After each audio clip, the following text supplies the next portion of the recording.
Bom dia, querido irmão, querida irmã, você que nos acompanha nesse momento pelas ondas da Rádio Comunidade FM, bem como pela internet. Aqui quem fala é Frei Inácio. Estamos reunidos neste nosso programa, o Pão da Palavra, meditando sempre o Evangelho Dominical.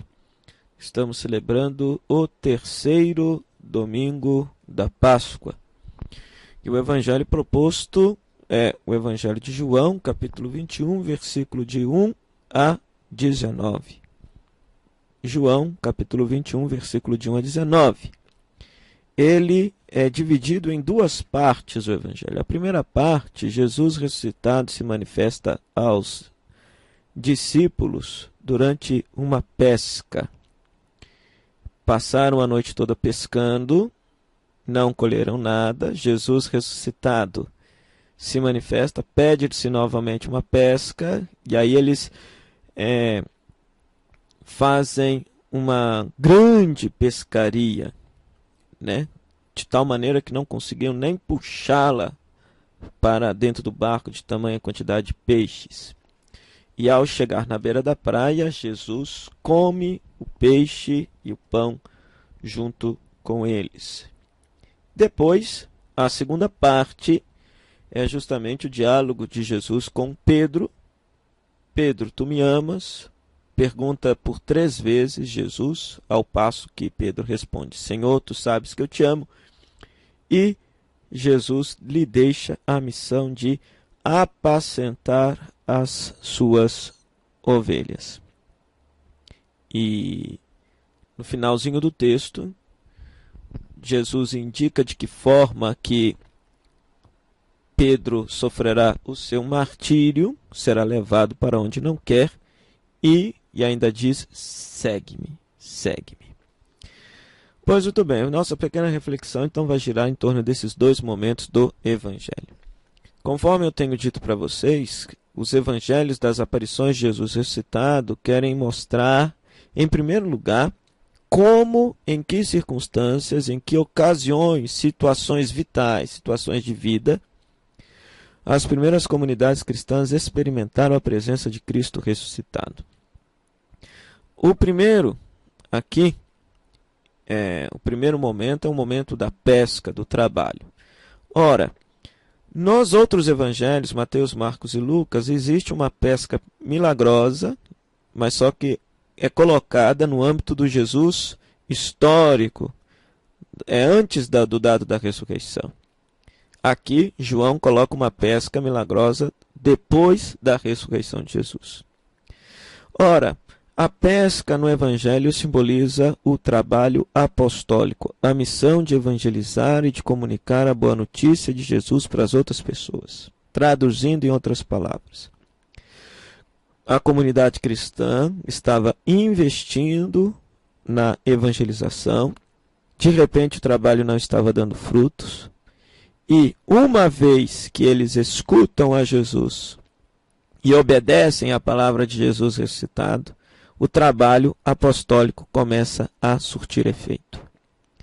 Então, no êxito do trabalho apostólico, no sucesso do trabalho apostólico, sucesso esse que não é motivado pela intuição humana, mas é pelo próprio Deus, é pela própria graça do Espírito Santo. Não é o ser humano que atrai as pessoas para Jesus, mas é o Espírito Santo que faz com que as pessoas sejam atraídas à mensagem do Evangelho. Ou seja, se por acaso acontece isso, significa é o ressuscitado que está atraindo as pessoas para si. Quando eu for elevado na cruz glorificado, atrairei todas as pessoas para mim, disse Jesus no Evangelho de João. Isso nos faz pensar também que todo o nosso trabalho pastoral deve ser feito em obediência à palavra de Jesus. De repente, se o nosso apostolado não está dando certo, é porque nós estamos colocando a nossa ideia, a nossa intenção em primeiro lugar, ao invés de colocar a palavra de Jesus, aquilo que é desejo de Jesus. Segunda coisa, Jesus na beira da praia come com eles. Ou seja, o comer sempre vai fazer referência ao que? A Eucaristia. A Eucaristia. Ou seja, Jesus fez uma última ceia de despedida com seus discípulos. Os discípulos continuaram a fazer essa ceia em memória de Jesus, e ao fazer esta ceia, eles percebiam a presença, a nova presença de Jesus no meio deles, agora enquanto ressuscitado. Enquanto ressuscitado. Terceira coisa, que é uma experiência muito fundamental e particular de Pedro. Pedro experimentou que Jesus estava ressuscitado mediante um grande perdão que ele sentiu da parte de Deus. Pedro, tu me amas? Pedro, tu me amas? Pedro, tu me amas?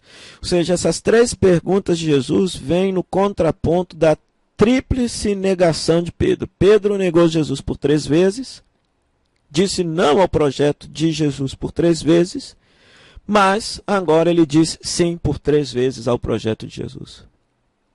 É aquela sensação de se sentir assim, totalmente amado e perdoado por Deus, sem merecimento algum de sua própria parte. Essa foi a experiência de Pedro. Grandes autores, teólogos, discutem essa experiência petrina. O que foi determinante na vida de Pedro para ele saber que Cristo estava ressuscitado e vivo é sentir que o mesmo Cristo, depois da morte, o perdoou pelo seu vacilo, o perdoou pelo seu pecado de tê-lo negado. E o mais importante é que, mesmo apóstolo, mesmo enviado a anunciar, a palavra final de Jesus para Pedro é: segue-me. Não existe apostolado sem discipulado. Nós só podemos comunicar ao outro a experiência de Cristo ressuscitado se nós, em primeiro lugar, procurarmos configurar a nossa vida à vida dele enquanto discípulos. Não existe missão sem um discipulado anterior, não existe apostolado sem uma escuta da palavra de Jesus anterior. Então, a dica para experimentar Jesus ressuscitado nesse evangelho: participe de uma pastoral. No trabalho pastoral da sua comunidade, no trabalho evangelizador de sua comunidade, você vai perceber a presença de Cristo ressuscitado. Experimente a misericórdia também. Ou seja, quando você se sente profundamente perdoado por Deus, é uma experiência de Cristo ressuscitado na sua vida. Terceiro, participe da Eucaristia. Coma e beba com os outros discípulos de Jesus. E você também perceberá na presença do irmão a presença misteriosa de Cristo ressuscitado. Oremos. Ó Deus, que o vosso povo sempre exulte pela sua renovação espiritual, para que, tendo recuperado agora com alegria a condição de filhos de Deus, espere com plena confiança o dia da ressurreição. Por nosso Senhor Jesus Cristo, vosso Filho, na unidade do Espírito Santo. Amém. O Senhor esteja convosco, Ele está no meio de nós. A bênção de Deus Todo-Poderoso, Pai, Filho e Espírito Santo, desça sobre vós e permaneça para sempre. Amém. Que Deus te abençoe. Até o nosso próximo programa, o Pão da Palavra. Se Deus quiser. Tchau, tchau.